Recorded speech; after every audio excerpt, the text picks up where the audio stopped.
Now, it's possible for an individual, it's possible for you to govern yourself, but only because it's a fruit of the Holy Spirit.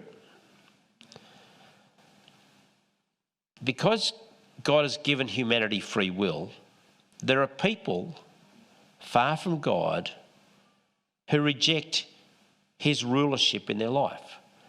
There are Christians that believe in God, but they still reject God's rulership in parts of their life. So as an individual, you can govern yourself, but as a community, we fail. As a nation, we fail. It's why Paul said to us that we still have to come under the authority of governments, to obey governments, to submit to governments, to even pay taxes. It's a shame that's in the Bible. In this in-between, we are to submit to external government, to church leadership. We're called to submit to one another in mutual submission, honouring others, preferring others, seeing the good in others. That's kingdom culture.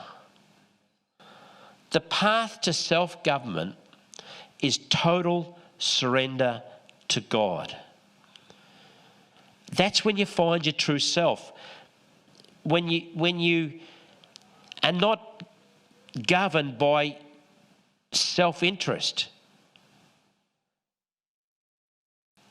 When you're led by the Holy Spirit, when you're filled with the Holy Spirit, when you're taught by the Holy Spirit, when you're sensitive to his Spirit, when you're strengthened by his Spirit, we're able to have self-control. It's a powerful thing, self-control. And it comes from the Holy Spirit. Growing up, I had a life-controlling problem. It stayed with me for many, many years. It was anger. I was angry. If we played a card game in my 30s with friends, if I wasn't winning, and if I didn't win, I would get so angry. I'd spoil the night. We would all go home to our different homes and I spoiled it. I would take people spotlighting and we would be chasing a fox across a paddock and if someone up the back was firing shots and they missed it, I'd yell abuse at them. I would say, right, we're going home. You guys are useless.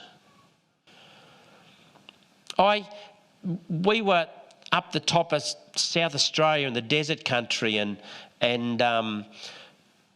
my brother Jeff was with us. There's four of us and I shot this wild dog, this dingo, and we couldn't find it. I tried to get one of my dogs to go and find it because it was a scent trailing hound, and it wouldn't leave the ute because it just hated dingoes. And so I'm angry, and I'm yelling at the dog, and I'm going off at the dog, and my brother Jeff, he says, Lex, it's not the dog's fault. Leave the dog alone. So I just smashed Jeff in the face. And he dropped to the ground, and at that point we all decided we were going back to Victoria and it was all over. Uncontrollable anger. But see, you won't ever see me angry anymore. You won't see me lose it because it's not in here. It's gone. Completely and utterly gone. You'd have to work overtime to offend me. And it's not because I got a bit older and matured. It's the fruit of the Holy Spirit. It's how it works in our life.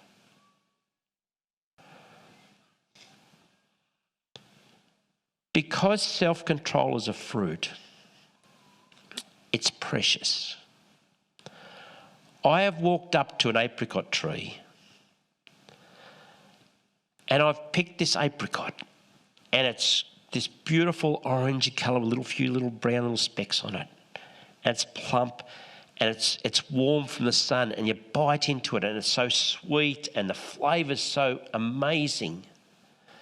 And when I'm doing that, I'm not even aware of how rough the bark is on an apricot tree. I'm not aware of the leaves or the shape of the branches, because the fruit is just so attractive. And the fruit of the Holy Spirit is love, joy, peace, patience, kindness, goodness, and a whole lot of stuff. And it ends up with self-control. And self-control is so attractive in another human being, because you can feel safe with people that have self-control. It's precious, it's beautiful. It's how God designed us to govern ourselves, the kingdom of heaven within us, the culture of heaven being expressed through our life as this beautiful fruit. And one of those fruit is self-control.